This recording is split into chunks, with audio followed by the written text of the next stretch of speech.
usually, and it should be a goal of every single hitter, in my opinion, is to become more adjustable, to Right. have and create movements that allow you to sit on a fastball and adjust to an off speed, right? And still be able to do damage with that. So I think that should be in everyone's goal.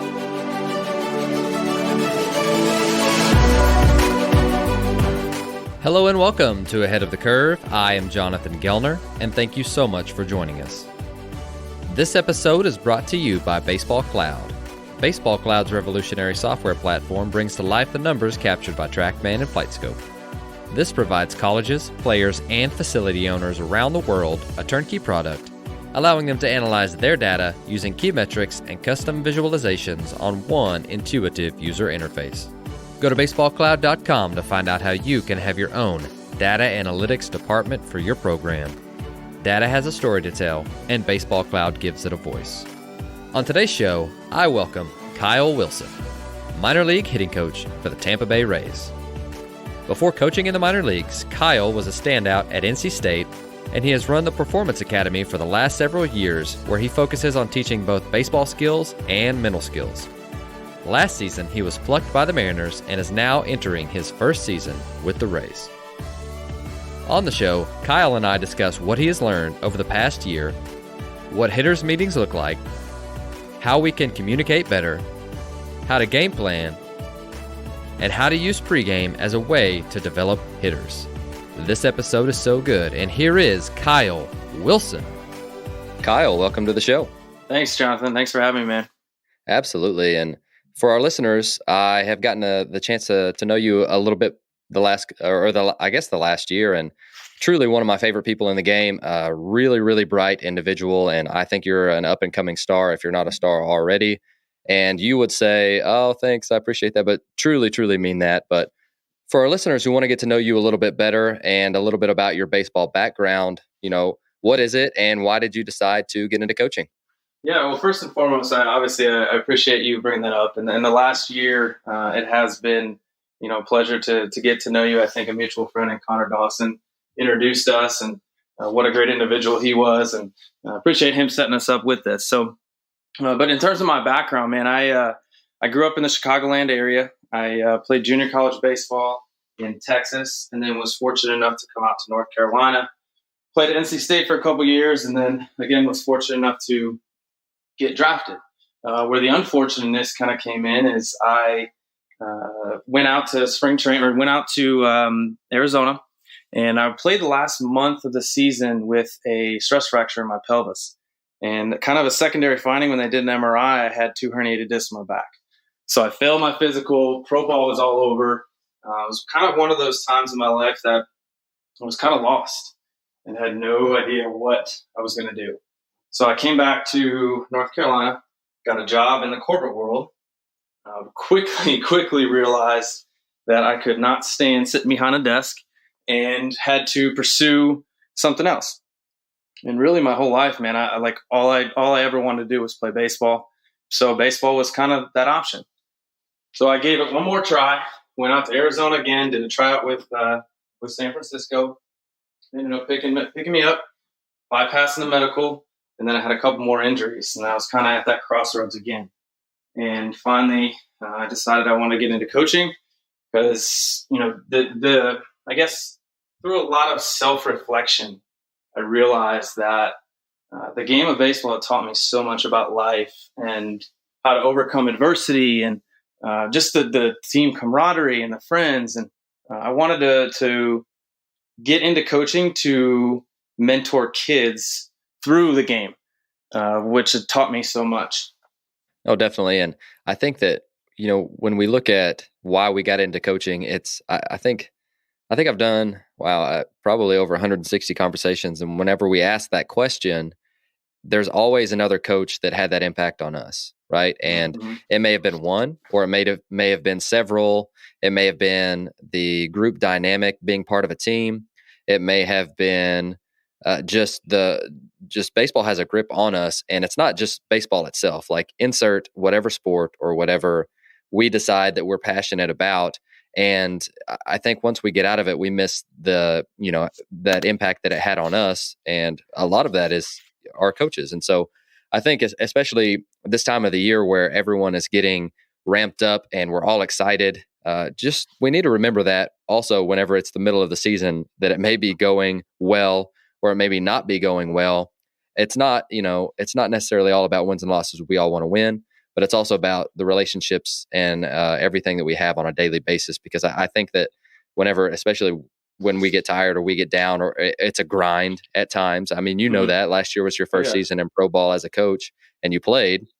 Just to remember that and remember that the impact that we can have and make on a daily basis, I think is a huge, huge thing. So you decided to get into coaching, and again, you started a facility and then you got into pro ball. So if you don't mind, just kind of walk us through that process, and then we'll get into some different stuff that you learned last year.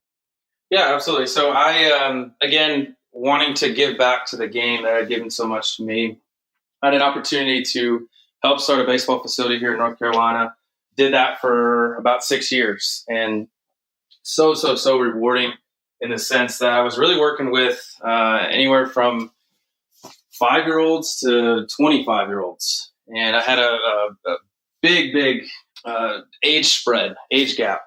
And I got to meet so many different people, get so many different perspectives with working with certain different age groups. And I think it really helped me out in the beginning stages of my coaching career.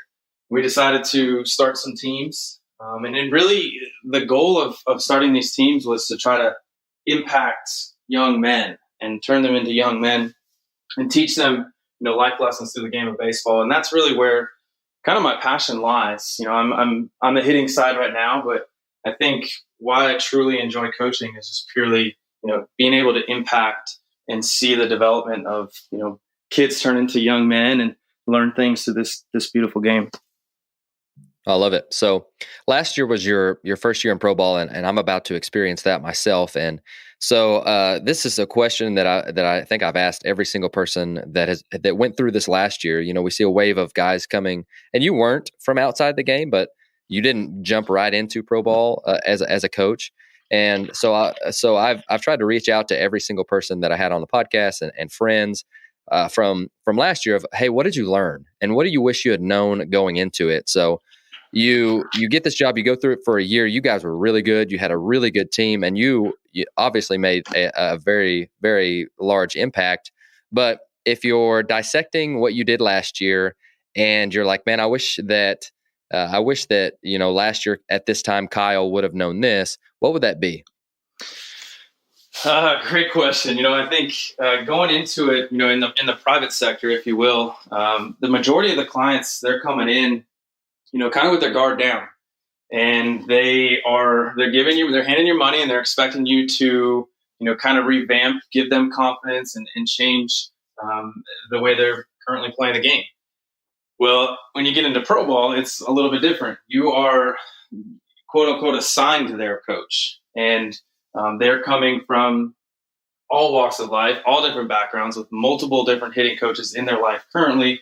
A lot of them have their off-season hitting coaches, which I think helped for me because I had that perspective. But those players, man, it's more about, establishing the trust and establishing the relationship, asking a ton of questions, because a lot of them, and rightfully so, I mean, they're 22 to 25 years old and they've had a lot of success. So the last thing that they want to hear is kind of your opinions on their swing, especially early on. So I think, with your first year going into professional baseball, and really just changing organizations or having new players, it's so important to, not bark at them at first and have a lot of, for lack of a better term, word vomit about what you feel their swing should look like.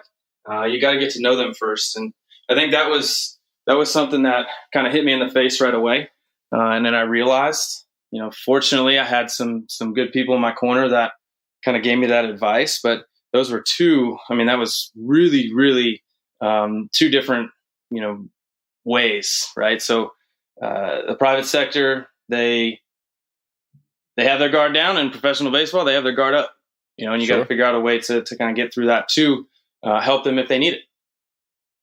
Yeah, absolutely. And okay, so let's get into some actual, content from what you guys did this past off season. And again, the at the time of this recording, there are some coaches who are getting ready to get into the season, and there's some that, in northern states that are still waiting a couple of months. So this would technically be their quote unquote off season.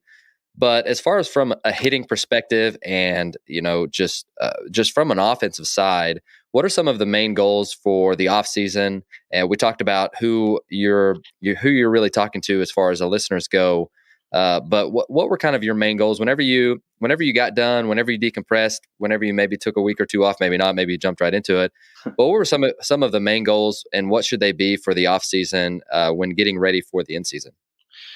Yeah, so first and foremost, I mean, guys that are in professional baseball or have an opportunity to have a little bit of a break, I highly encourage trying to get set up with some type of facility to get back to the youth for one, but for two, just to kind of maintain your craft, right, and continue to work at connecting with players and building relationships, and at the younger age, you get to experiment a little bit more and try some things out and see if they work. Whereas when you're in season, obviously you don't have that luxury. You're not breaking down swings and completely revamping or really, trying some outside the box thinking unless, the player is really up for that. And in most cases, you don't have time for that. So with that being said, I wanted to kind of expand my knowledge on KBES. So I've used it for the last year or so, but I really wanted to integrate it into what we were doing from a facility standpoint, really get to understand that system, what those movements look like, and then how I can use that to improve player development, with our hitters. So that was first and foremost. And I did that with our program we had. And the second was just kind of along those lines, was to dive into how the body moves and the biomechanics portion of it. I don't have a sports science background. I have a sport management degree, but having a CSCS or getting into some type of sports specific movement training is a goal of mine. So I actually found a course online through NESTA, NESTA, and I've been trying to hack through that the last couple of months to get my biomechanics certification.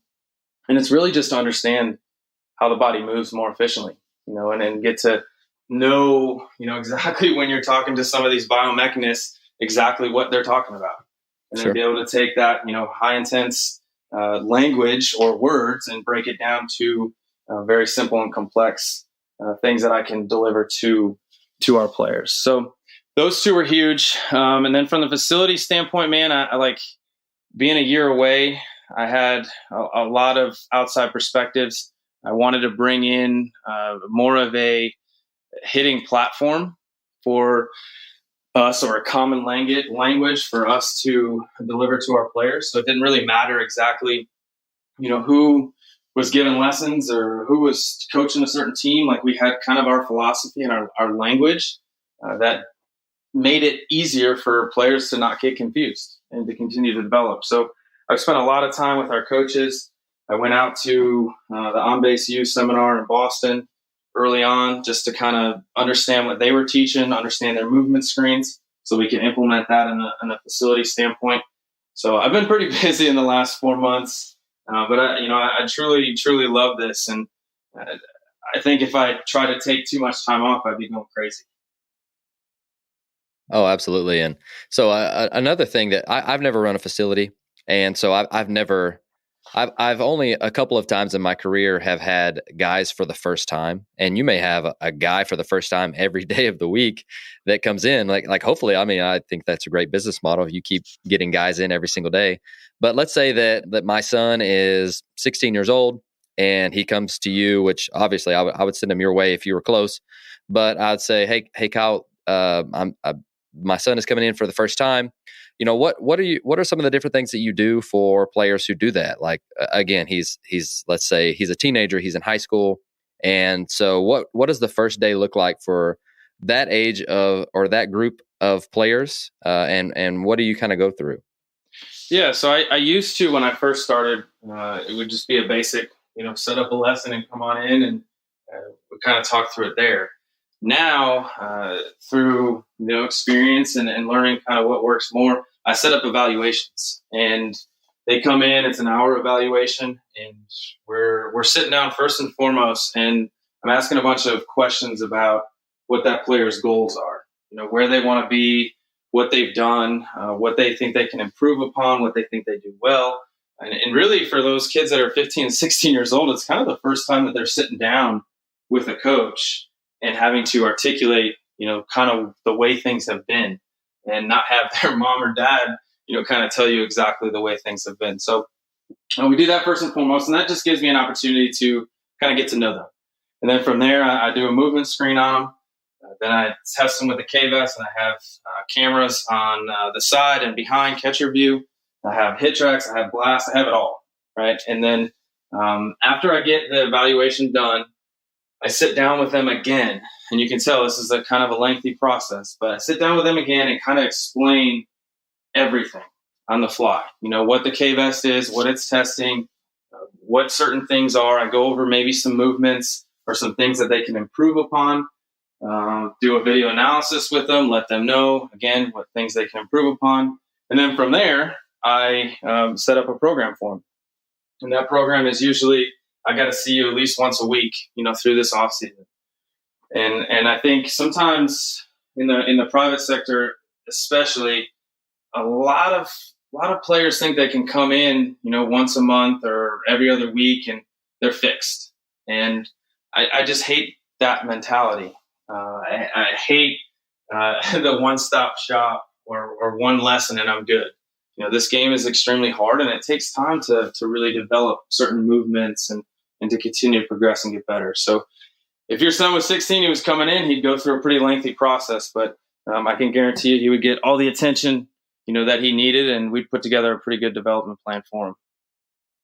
Fantastic. Again, it's unless we watch guys work every single day, then I think that there are always aspects that we'll miss. And especially on social media, we see everyone's highlights, and instead of like, hey, the guy walks in for the first day, what are you doing with him? And that's why I like to ask those questions, because I think that's something that we're always trying to get better. And when we see everybody's highlight drills or crazy drills on social media, it's like, that's not all that everyone does. And that may be a very small portion with a very specific context for a certain person.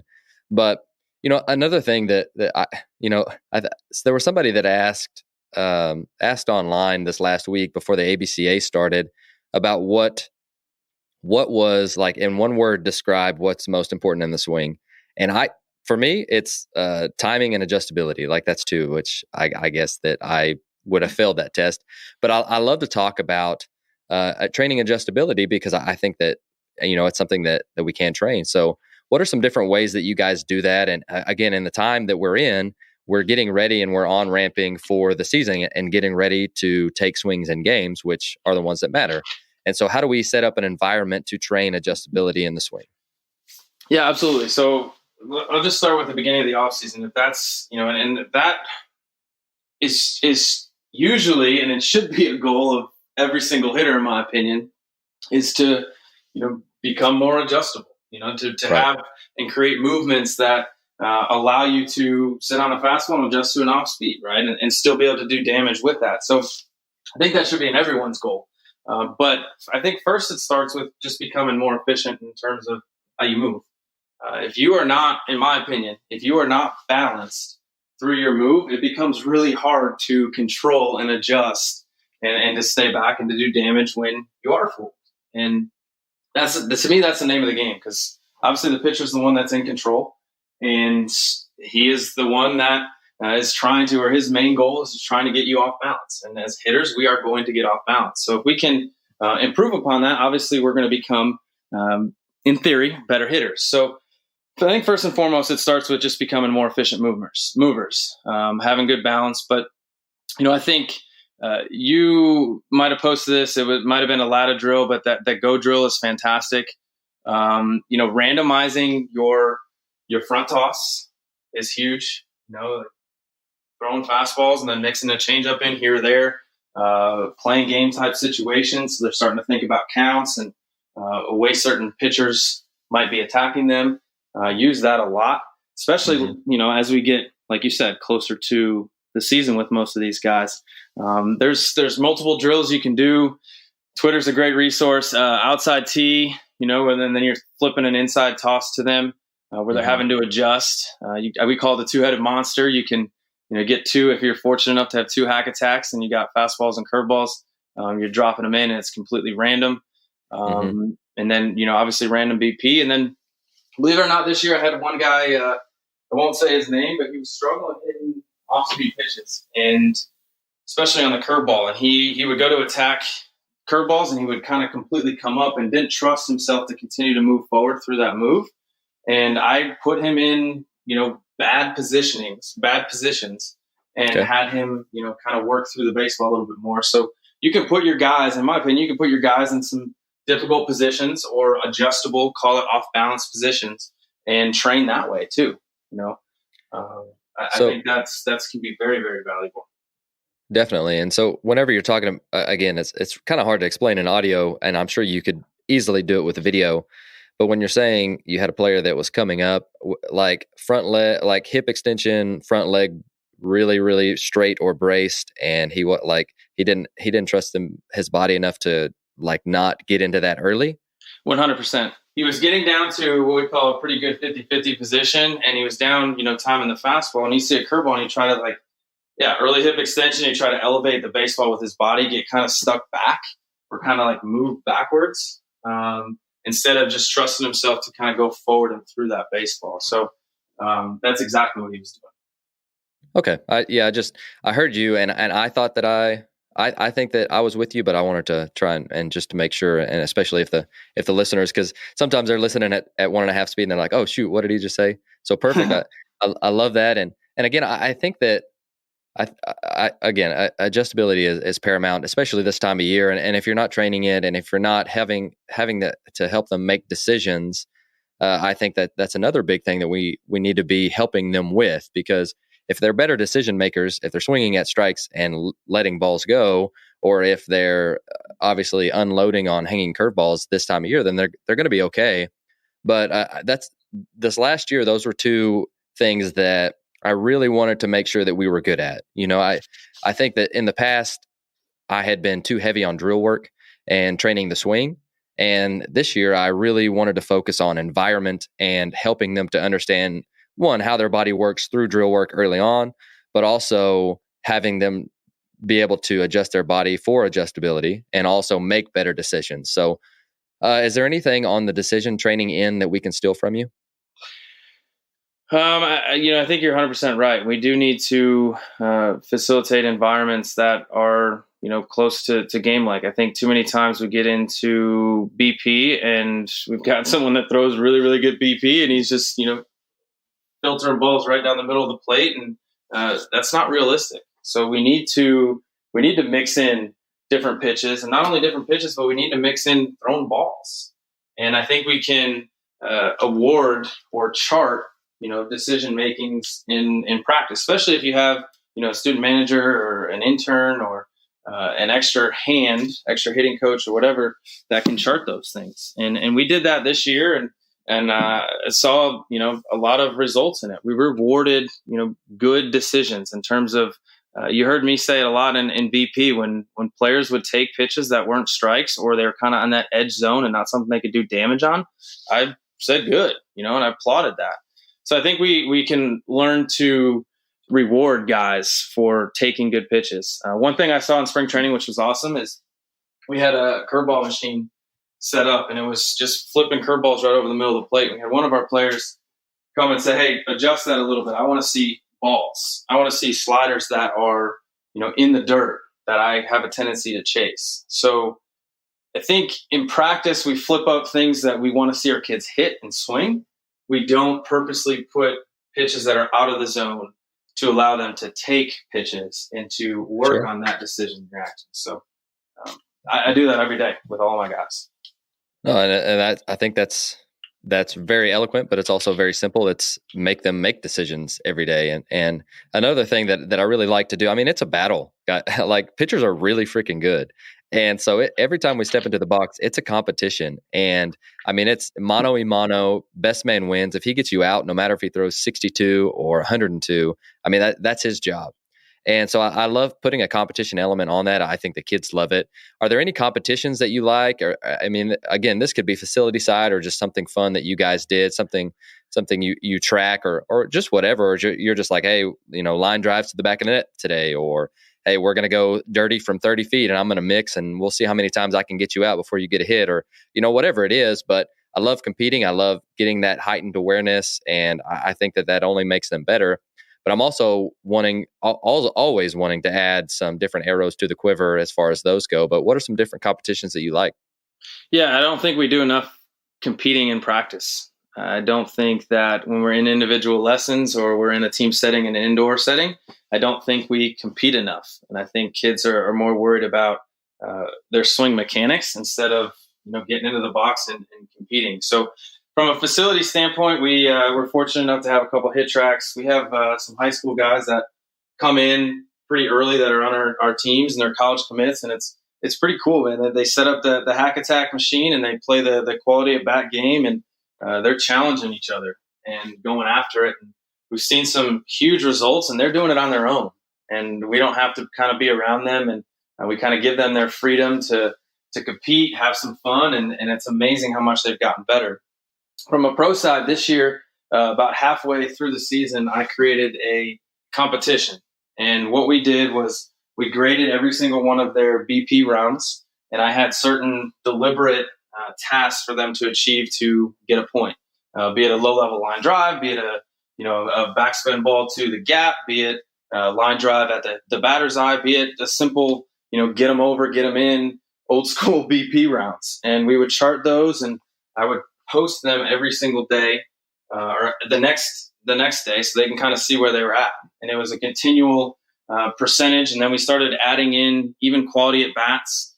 We called them PTPAs, productive team plate appearances, during the season. And we would do those metrics and kind of combine them all and create some prizes and awards for them just to get them to compete and kind of forget about what that scoreboard says when they step up to the plate, and that's it's just still posting batting averages and how many home runs and RBIs they have, and kind of get them to have some fun, because at the end of the day, man, if you're not competing and having fun, then it's going to be a long season. Absolutely, I 100% agree with you. I haven't experienced a pro ball grind yet, but in any season that we're in, there comes a time that it's like, man, this has gotten to where it's like the same thing over and over. And how do we, if we're feeling that and we love practice and we love games, then the players are feeling that. And so anything that we can do, again, heighten awareness, get them to focus on the task, get them to focus on just something other than just, hey, this is the same routine that we've been doing for like the last couple of weeks or couple of days or whatever. Says, I think I was listening to a podcast today, and they said the attention span of players or just people today is like 8 seconds, and a goldfish is 9 seconds. And so we have less of an attention span than goldfish. And I think that they said that kids like 25 and under are so versed in watching videos that they have an attention span of about 2 minutes and 15 seconds. And so like me thinking, okay, so that's not very, very long. And whether you're working with pro guys or down, they fit within that age range. And how many times are we talking for longer periods of time than that?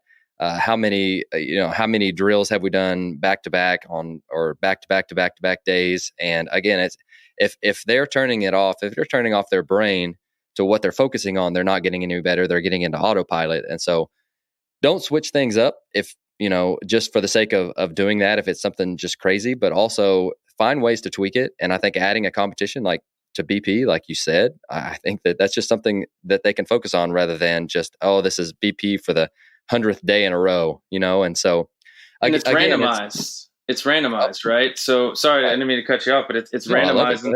It's randomized in the sense that, every day is not, your traditional BP. Get them over, get them in, opposite round, 5 to the gaps and, 5 on your own. That's the old traditional, whatever you want to call it, BP. But, we were mixing in a lot of game type situations, and or a lot of times I gave them the choice, certain rounds, like, hey, what do you want to do here? What's your approach going into the game? We're facing, a right-hander that's got a lot of ride, and his splits are more north-south. What are you looking at? He's going to attack you on the inner half. He's going to attack you in the outer half. What are you trying to do at the plate? So I started to kind of make it a little bit more specific at times to certain players, so they kind of call it out. And again, I think it was huge because it was not the same, monotonous thing on a daily basis. And and more importantly, man, it allowed them to the next day kind of track and create some fun competition between the guys. They were getting after each other, and sometimes getting after me if they didn't like my scoring. And it just added a lot more fun in the 100-degree weather in the middle of the summer in Little Rock, Arkansas. So. No, definitely. And first, I'm 100% in on all of that. Again, it's I can't reiterate enough that if the brain turns off and they go into autopilot, they're not getting better. And if we can stack a lot of days on top of each other, them getting a little bit better, then by the end of the season, they're going to be where we want them, or at least in theory. So we have biases, and I think that the listeners know. You mentioned one of mine, which is balance. And so whenever a new guy comes into the facility, you go through some different data assessments. You use K-Vest. You watch video. What are some things that you're looking for? So this is kind of curtailed to the guys that are out there that are watching video that may not have all of the tech.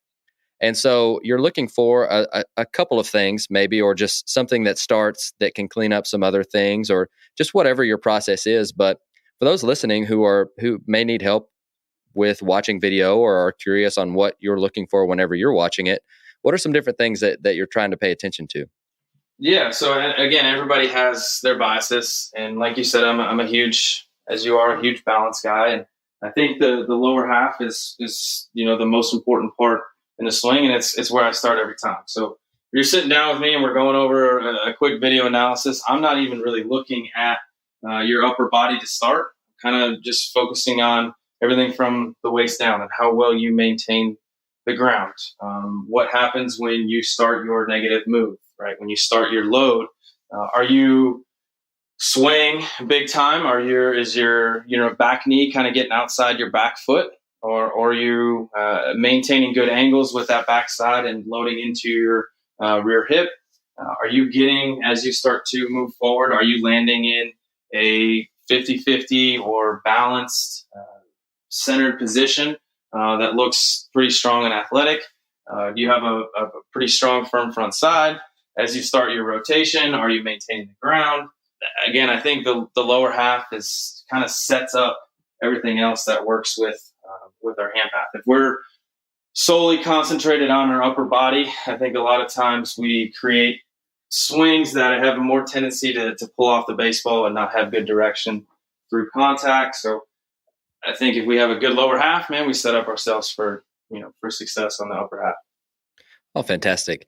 So another thing that you've had to learn, maybe on the fly, because I don't think that you're fluent in Spanish. At least that's not something that's come up in our conversations. And so you, as in AA2, you may have guys from Latin America, you may have guys from Japan, you may have guys from any part of Asia, or any part of the world that are speaking different languages. And you've got to, for the most part, communicate different technical issues. You've got to communicate data. And I've heard by that time they have a decent understanding of the language, but I'm sure there are still some things that are lost in translation. So what were some different things that you have done to be able to help them get the same amount of instruction and the same, that's the best way I can describe it, the same coaching, even though their primary language is not your primary language?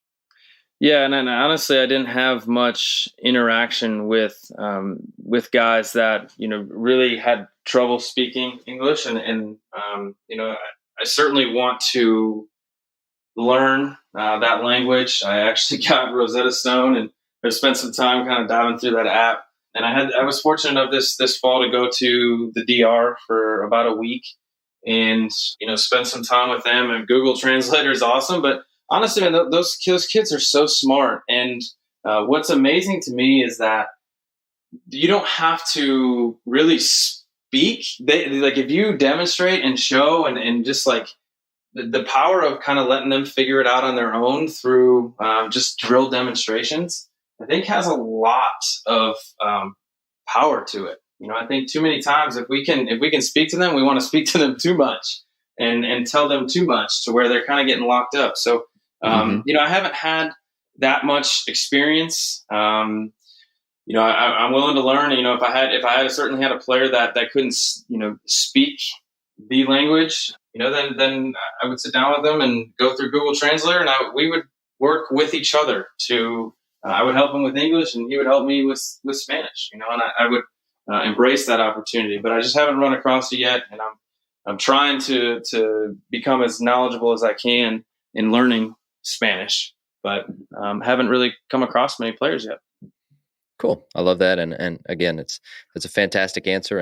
And so another thing that I'm sure you were in AA last year, and you're going to be in AA again this year, right? Triple. I'll be in AAA. Oh, perfect. And so a lot of those guys, I mean, they're a step away, so they're going to have some different things refined as far as mechanics go. But discussing a plan, approach, and then just how to game plan, and that's something that I want to get better at, because it's something that unless you have all of those resources, it's really tough to completely dive into, what that looks like.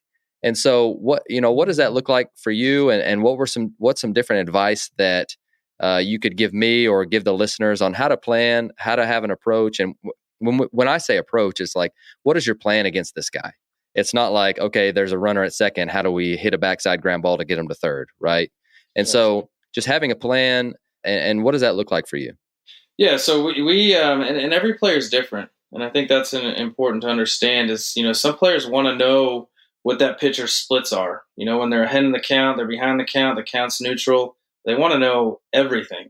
And then there's also players that kind of just want to know what he throws. What's his best pitch? What's his out pitch? Does he throw strikes? Does he struggle throwing strikes? So I think the way I handled it in the beginning of the year, we had player meetings, and we kind of went over a lot of the players' pitch characteristics. So this guy's a heavy ride guy. This guy's a run and sink guy.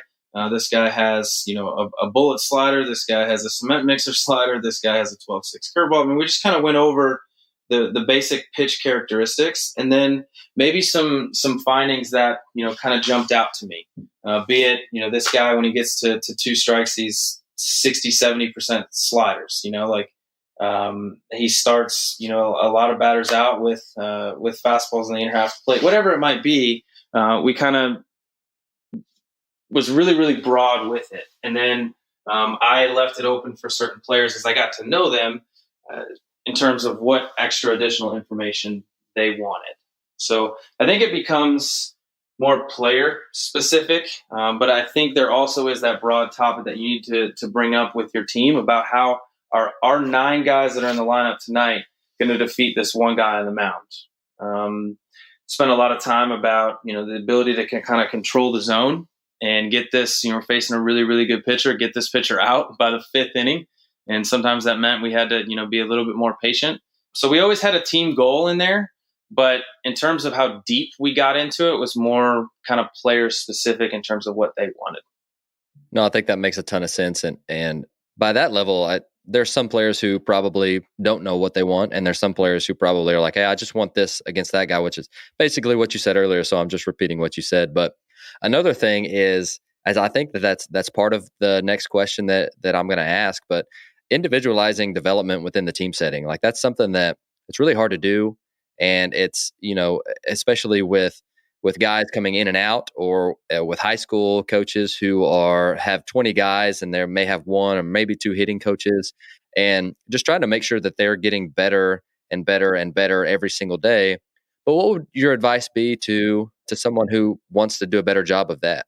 I think it is hard when we have a team of, let's say 12 to 15 offensive players, and, probably even more for the high school coach. And what I did this year, and just to speak off experiences, we obviously had our early work, but we about halfway through the season, we started calling guys in for extra early work. And what that allowed them to do was to get more one-on-one attention or two-on-one attention, and really kind of ask that player a little bit more questions. We weren't kind of cut off by time. They got a ton of swings in, and then we would send that player home and make sure they're just back before the game. And I think that was huge because it allowed them to, one, get their rest, but then two, kind of get the individual attention that they needed. And we also had monthly player development plans and development meetings. So once a month, we would sit down with every player and we would go over. And these meetings, we took them pretty seriously. I mean, fortunately, we had enough time, but they would last anywhere from 45 minutes to an hour and a half.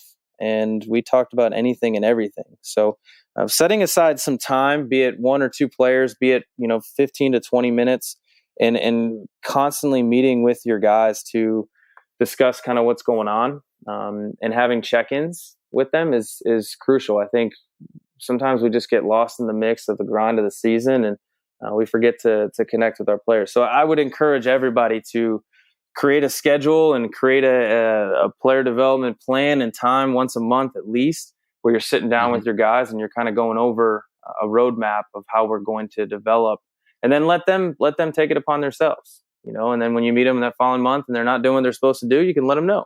And then you can also have your check-ins, throughout the day as well. You don't have to wait till the end of the month to have those conversations. So I think just prioritizing, exactly when you're going to meet with certain guys, and becoming creative with your schedule and how you can, attain that.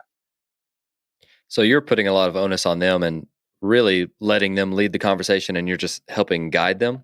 Exactly. I think it's important, especially in the beginning, to get to know them and to understand exactly, what they've been taught in the past, what they've learned, what they're trying to accomplish.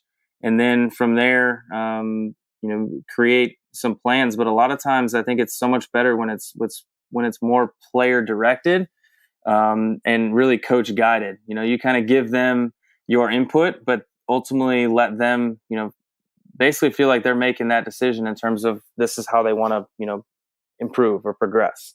So it's a lot heavily player guided and player driven.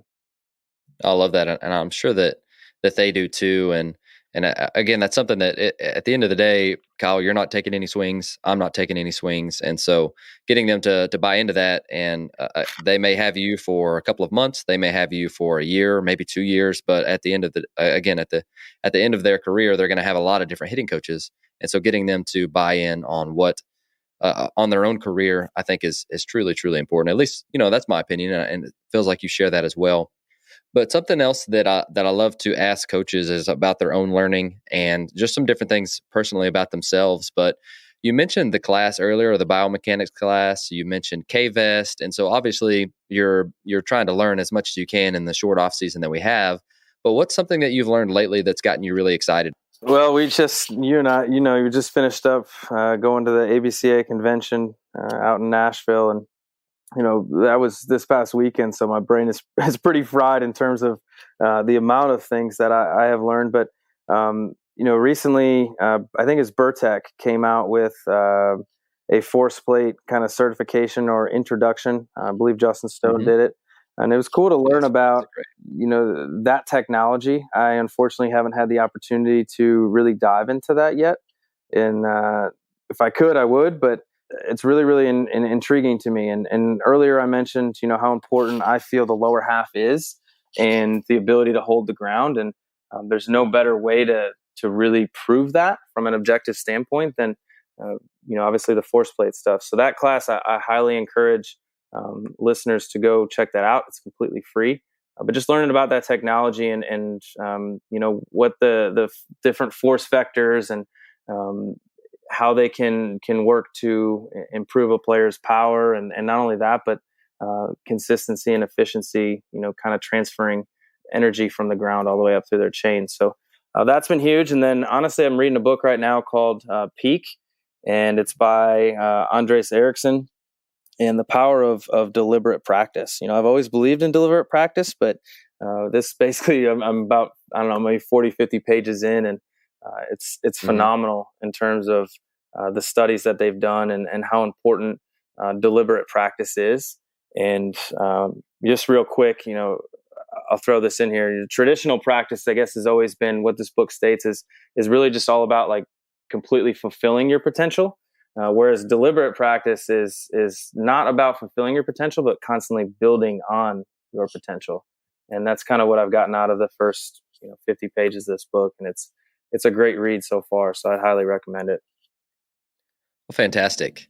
What is something that you do in training that your players love? So you showed up tomorrow, and you can do facility side, you can do pro ball side, or anything in between. But what's something? It's a drill or a game or a competition or just whatever it is. If you guys did that tomorrow, that your players are going to love it. Yeah, and you already mentioned it earlier. The competition stuff that I did during the season, and the competition stuff that the players do in the facility. The kids love to compete, man. The kids love to have fun, and creating that type of environment for them, they don't even realize how much better that they're getting because they're having fun.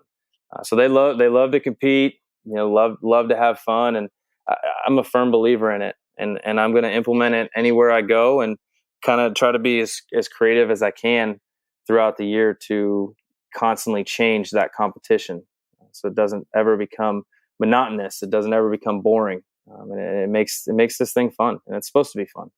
Sure. The next question is it's one that I think, again, we talked about biases earlier, and we're never in the spirit of argument, right? But we as coaches have biases that we believe, and other people may disagree with us about. But what's something that, let's say that you have had some different discussions about what you think, or just a bias that you believe that other coaches may disagree with you about. And again, we don't argue, but there are times that there are good discussions that we can all learn from. And what would that be for you? Yeah, I think it's living on the extremes. Right now we have so many coaches that are on one side of the spectrum, and then others that are kind of holding on, call them old school, holding on to that end too. And I think, I personally believe there's a lot of really, really good things from, call it old school baseball, call it, just use an example, regular BP, moving runners over. There's value in that. There's value in laying down a bunt when you have to. And I like to say I like to live in the middle. I clearly believe in a lot of the technology and the way the game's going, and I constantly want to learn and can continue to get better, but I'm not going to be stuck. So I think I would disagree with a lot of coaches that say that, the team aspect of the game and, the old school move them over is not a bad thing. Ideally, of course, we'd love to hit a double in the gap, but at the end of the day, I'd rather a player put the ball in play than strike out, because statistically, a strikeout is the worst outcome you can have as a hitter. And I don't know how anyone could argue that. So, I think I could have some discussions certainly about Sure. My approach on that. Sure. Great way to answer a really tough question. If we came and watched you train, just in a cage somewhere, what do you think that we would notice about you? What have players told you that you do maybe different? And I know from personal experience and watching you train some guys, is you're a great listener. Like, I know that, I don't know if that's something that comes natural to you, and it's something that I'm consistently working on. So that may be one of your three things or not. But I know from personal experience, after seeing you train, you do a great job of letting players speak their minds and listening before jumping into the conversation. So a little bit of a soapbox there, and a little bit more of me than you for that, which I apologize for, but I wanted to throw that out there. But what would be a couple of things that you think that we would notice if we came and watched you in that environment?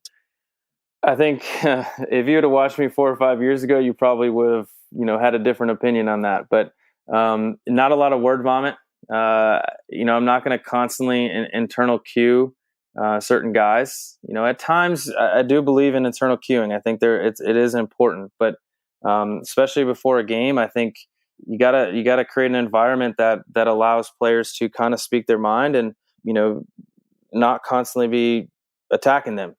And if you come and watch my lessons right now, it's not a lot of internal cueing. It's not a lot of that's why I say word vomit. constantly feeling like I have to prove myself to that kid. At the end of the day, it's about them. It's not about me. I think you'll see I have a lot of passion and energy. I think they go hand in hand. It's hard to be energetic and show energy if you don't have a passion for something. I have a passion for this, and it's really just about developing the kids, right? It's not about, I say this, I can try to make you a better hitter, but I would much rather make you a better person.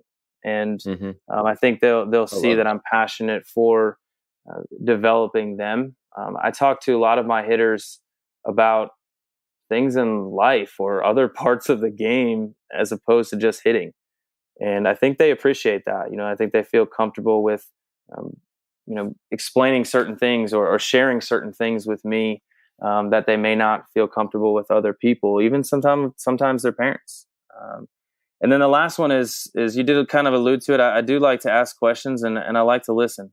Again, I think it goes into developing the young man. And if you can't listen and you're constantly interjecting on what you feel and not, having empathy towards them, then I think, you're really not doing a good job. So I try to ask as many questions. Again, I could get so much better at that. And if you looked at me 5 years ago and saw me do a lesson, you would say probably none of these, except for energy and passion, existed. But, as we continue to grow and as I continue to learn and continue to work with more and more people, I've learned that that's, the best way, at least for me, to go about things. Fantastic. So you mentioned Peak earlier, which is something that you're reading now. But if I, new year, new me type stuff, and I asked this question yesterday about, what are some books that I have to read in 2020? I think I said 2019, and then I was like, oh crap, we're in a new year. We're actually in a new decade. But what are some different resources that have really shaped you, changed your coaching career, or if you had to recommend 1 to 3 books that someone go read, or you mentioned the Burtick course earlier, or just a person to reach out to, what are a couple of those things? I think, podcasts are fantastic, especially for, I know in this world we're pretty busy, but all of us have to drive somewhere. All of us probably have to cut the grass at some point. All of us have to ride a bus. So the jumping on a podcast, this Head of the Curve podcast that you've put out, man, has been phenomenal, been a phenomenal resource for myself. And I know it's been for other coaches as well. Attending the ABCA convention, if you haven't done that yet, I think it's a must, not only for the speakers and things and clinics that are going on, but for the conversations and the people that you get to meet during that clinic. I think that's the most valuable part is, seeking out that information and different perspective from other people. It's huge. And it's something that I thoroughly love. I went to the ABCA, I went to Slugfest, and I went to the On-Base Youth Summit this year. I really, really enjoy those things. But in terms of books, The Way of Baseball was awesome. Conscious Coaching, I read Atomic Habits this year. Great book. And I'm currently listening to A Man's Search for Meaning. And I don't know if it's pretty intense. It's sometimes at times hard to follow.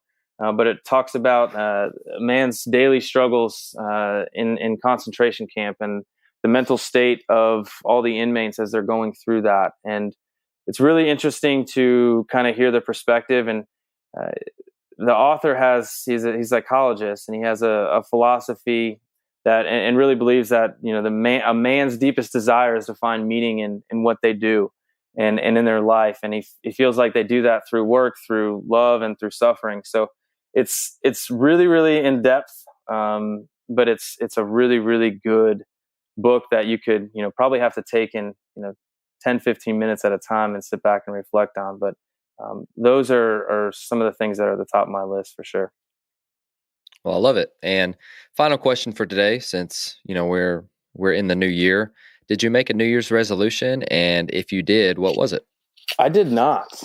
My wife and I have not really ever made New Year's resolutions, but as I sit here and think about what one might be, I think having the ability to, and this is kind of off topic, but having the ability to kind of separate what's going on at the field and, shutting that off when you get home. But sometimes as coaches, man, we wear our losses, our offense is struggling. I mean, Heck, one game this year, we got no hit and somehow managed to win a game. And I was just tore up about why couldn't we get a hit, but blown away that we won. And so kind of being able to separate what's going on in the game and at the field and not bring that home and let it wear you down. Because at the end of the day, this game is very, very hard. And, coaching hitting and being a successful hitter is extremely hard as well. Right. And we're going to deal with a lot of that stuff. So I would say that'd probably be one goal that I will probably have every single year. But, and I know a lot of coaches do as well, but we can always get better at it. Yep. I love that. And that's something I need to do as well. So my word of the year, I hadn't really set on my word of the year, but I'm going through stillness is the key right now. And that's something that's hard for me because I do the same thing. I ruminate on things that happen at the field whenever I'm at home. And so a couple of things that have been mentioned to me in the last year, which I think are appropriate for sharing is one, we don't let your family get the rest of you, let them get the best of you, which is something that our head football coach here at Union said. And he said that he has this card that whenever he first started coaching that he put on his desk. And so every time he leaves, he sees this card and as soon as he's leaving the office, it says, now your most important job begins, right? Because at the end of the day, we want to be really, really good at what we do. But whenever you're going home, now your most important job begins. And I taking care and leading our families, I think should be paramount above even, making it to the big league someday as a hitting coach or manager or whatever we're striving to do. And so I love that. And thank you for sharing that. That's something that I think we all struggle with. I think that we can empathize with you about, and I know that I struggle with that too. But if on a completely separate note, if anyone wants to get in touch with you online, what's the best way to do so? Probably through Twitter. My Twitter handle is KDubBaseball. It's KDUB and then the word baseball. That's probably the easiest way. I can give you my email as well. It's kwilson@tpanc.com. More than happy to have a conversation with anyone in regards of everything that we covered today, experiences, perspectives from both the facility side and the professional baseball side. That's for sure. And then finally, I'm just going to open up the mic for you. Is there anything else that you'd like to tell our listeners before you go?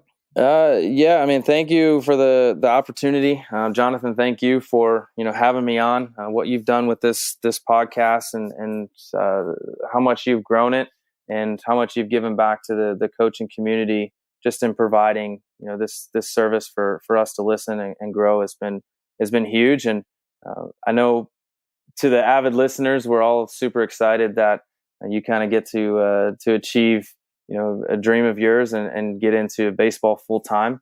You certainly belong there, and I'm excited to see and watch you kind of grow, here in the coming years with Texas and through the professional baseball ranks. So appreciate you having me on, man.